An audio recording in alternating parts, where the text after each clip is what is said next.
اعضاء کی کہانی، اعضاء کی زبانی، اس عنوان کے تحت آج ہم آپ کو سنا رہے ہیں دماغ کی کہانی، خود دماغ کی زبانی۔ دماغ جسے جسم انسانی کا سپر کمپیوٹر بھی کہا جاتا ہے، سماعت فرمائیے۔ 3 پاؤنڈ وزنی، لیسدار، چپچپے مگر مضبوط، سفید اور سلیٹی رنگ کا یہ ٹشو کسی مشروم سانپ کی چھتری سے ملتا جلتا ہے۔ اسے انسان کا دماغ کہا جاتا ہے۔ دنیا کے تمام عجوبے، تمام سپر کمپیوٹرز اس کے مقابلے میں بچوں کے عام کھلونوں سے زیادہ حیثیت نہیں رکھتے۔ آئیے دماغ کی کہانی خود اس کی زبانی سنتے ہیں۔ ابھی سائنس نے ایسا کوئی کمپیوٹر ایجاد نہیں کیا اور نہ اس کا کوئی امکان ہے جو میرے لامحدود پراسرار عقل کو ششدر کرنے والے کاموں کی نقل کر سکے۔ حتیٰ کہ ابھی تک سائنس میری مکمل کارکردگی کا اندازہ لگانے میں بھی کامیاب نہیں ہو سکی ہے۔ میرے کمپوننٹس یعنی پرزوں کی تعداد ہی عقل کو چکرا دینے کے لیے کافی ہے۔ میرے نیورونز کی تعداد 30 بلین ہے، جبکہ جیلیل سیلز کی تعداد اس سے 5 تا 10 گنا زیادہ ہے۔ یہ ناقابل شمار تعداد تقریباً 7 انچ کی انسانی کھوپڑی میں آرام سے رہتی ہے۔ اسی کو دماغ کہتے ہیں۔ آپ مجھے اپنے جسم کا ایک حصہ سمجھتے ہیں، لیکن میں اصل میں آپ ہوں۔ آپ کی شخصیت، آپ کے عمل، رد عمل، پسند ناپسند، ذہنی صلاحیتیں، اچھائیاں، برائیاں، سوچ، فکر، سب کچھ دراصل میں ہی ہوں، یعنی آپ کا دماغ۔ آپ کا خیال ہے کہ آپ کانوں سے سنتے ہیں، زبان سے ذائقے کو محسوس کرتے ہیں، آنکھ سے دیکھتے ہیں، ہاتھ سے لکھتے ہیں، لیکن یہ سب غلط ہے۔ اصل میں یہ سارے کام میں یعنی آپ کا دماغ سر انجام دیتا ہوں۔ کان، آنکھ، ناک، زبان یا انگلیوں کا کام صرف معلومات جمع کر کے مجھ تک روانہ کرنا ہے اور میرے احکامات کے مطابق عمل کرنا ہے، اور بس۔ میں ان معلومات کی بنیاد پر خود سنتا ہوں، محسوس کرتا ہوں اور دیکھتا ہوں۔ یہ میں ہی ہوں جو آپ کو بتاتا ہوں کہ آپ کی طبیعت ٹھیک نہیں ہے یا آپ کو بھوک لگ رہی ہے۔ حتیٰ کہ آپ کی ہر خواہش اور موڈ کے بارے میں بھی میں ہی آپ کو اطلاع فراہم کرتا ہوں۔ اس وقت بھی جب آپ گہری نیند سو رہے ہوتے ہیں، میں ہمیشہ کی طرح جاگتا رہتا ہوں اور ساری دنیا کے سارے ٹیلی فون ایکسچینجوں سے کئی گنا بڑی کمیونیکیشن ٹریفک کو رواں دواں رکھتا ہوں۔ ایسے میں باہر کی دنیا سے اطلاعات و معلومات کا ایک سیلاب مجھ تک آ رہا ہوتا ہے۔ مثلا بیرونی درجہ حرارت، آکسیجن کی مقدار و معیار، دوسری گیسوں کی موجودگی، بستر کی نرمی یا سختی، روشنی کی مقدار وغیرہ وغیرہ۔ میں ان تمام معلومات کو پروسیس کرتا ہوں اور نسبتاً زیادہ اہم نوعیت کی اطلاعات پر فوری ایکشن بھی لیتا ہوں۔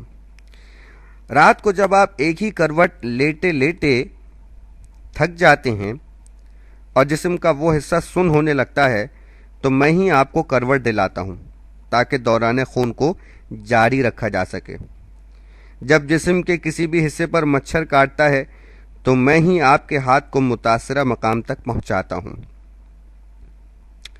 یہ کہانی جو اس وقت آپ سن رہے ہیں، آپ کا خیال ہے کہ آپ سن رہے ہیں، لیکن حقیقت یہ ہے کہ میں بغور اسے سن رہا ہوں اور اس کے اندر کی معلومات کو آپ کے آنکھوں کے ذریعے، آپ کے کانوں کے ذریعے اسے ہمیشہ کے لیے محفوظ کرتا جا رہا ہوں، تاکہ آئندہ آپ جب بھی کبھی گفتگو کریں اور غور و فکر کریں تو ان معلومات کو استعمال کرنا آپ کے لیے کوئی مسئلہ نہ ہو۔ اگر آپ تخلیقی کاموں سے وابستہ ہیں تو معلومات، مشاہدات اور تجربات کو غور و فکر کے ساتھ بلینڈ کر کے اچھوتے خیالات، انوکھے تصورات، اور نت نئے آئیڈیاز پیش کرنا بھی میری ہی ذمہ داری ہے۔ جاگتے میں بھی آنکھ، کان، ناک، ہاتھ اور جلد کے حساس خلیے ارد گرد کے ماحول سے کروڑوں اقسام کی معلومات جمع کر کے بیک وقت مجھ تک پہنچا رہے ہوتے ہیں۔ میں ان معلومات کو الگ الگ کر کے اپنی زبان میں منتقل کرتا ہوں اور اسے الگ الگ خانوں میں اسٹور کرتا رہتا ہوں۔ موزیک کے چمکدار فرش پر آپ کا پیر پھسلتا ہے تو میں ہی برق رفتاری سے آپ کے توازن کو برقرار رکھنے میں مدد دیتا ہوں۔ اگر آپ پھسل جاتے ہیں تو میں آپ کے ہاتھوں کو فرش پر ٹک جانے کا حکم صادر کرتا ہوں اور آپ کا منہ پتھریلے فرش پر ٹکرانے سے محفوظ رہتا ہے۔ یہی نہیں، گرنے کے واقعے کی تمام تفصیلات جو آنکھوں، کانوں، پیروں کے حساس اعصاب کے ذریعے حاصل ہوتی ہیں، میں انہیں ہمیشہ کے لیے محفوظ کر لیتا ہوں، اور مستقبل میں آپ جب بھی کسی ایسے فرش پر قدم رکھتے ہیں تو میں ان معلومات کی روشنی میں آپ کو احتیاط سے قدم اٹھانے کی ہدایت بھی دیتا ہوں۔ اس نوعیت کی ایمرجنسی سے نبردآزما ہونے کے ساتھ ساتھ مجھے ہزاروں دوسرے اہم امور بھی انجام دینا ہوتے ہیں۔ مثلا بیرونی دنیا سے آکسیجن کی فراہمی کا معاملہ بے حد اہم حیثیت رکھتا ہے۔ میرے مخصوص سینسرز یعنی اطلاعاتی مراکز مجھے اطلاع فراہم کرتے ہیں کہ خون میں کاربن ڈائی آکسائیڈ کا تناسب بڑھ رہا ہے۔ خون کو تازہ آکسیجن کی ضرورت ہے۔ اس ایمرجنسی کال پر میں فوری ایکشن لیتا ہوں اور اپنے پراسرار کمیونیکیشن سسٹم کے ذریعے متعلقہ غدود کی مدد سے آپ کے پھیپھڑوں کے پھیلنے اور سکڑنے کی رفتار کو نئی اور تیز رفتار پر پروسیڈ کر دیتا ہوں۔ اس کے ساتھ سینے کے پٹھوں کو پھیپھڑوں کی اس نئی رفتار سے ہم آہنگ کرنے کے لیے اضافی توانائی کی فراہمی کو یقینی بناتا ہوں۔ نتیجتاً آپ تیز تیز سانس لینے لگتے ہیں۔ آکسیجن کی کمی دور ہوتے ہی آپ کا سانس نارمل ہو جاتا ہے۔ جب آپ دوڑتے ہیں تو آکسیجن تیزی سے خرچ ہوتی ہے۔ ایسے موقعوں پر میں اسی طرح آکسیجن کی مطلوبہ مقدار آپ کو فراہم کرتا ہوں، یعنی آپ کے پھیپھڑوں کے پھیلنے اور سکڑنے کی رفتار کو تیز کر دیتا ہوں۔ ہزاروں خدمات کی انجام دہی کے لیے مجھے بھی بہت کچھ درکار ہوتا ہے۔ اگرچہ میرا وزن آپ کے کل وزن کا صرف 2% ہے، لیکن مجھے سانس کے ذریعے حاصل ہونے اور پھیپھڑوں کے اندر صاف ہونے والی آکسیجن کا 20% حصہ درکار ہوتا ہے۔ اسی طرح مجھے دل سے صاف ہو کر نکلنے والے خون کا 5واں حصہ چاہیے ہوتا ہے۔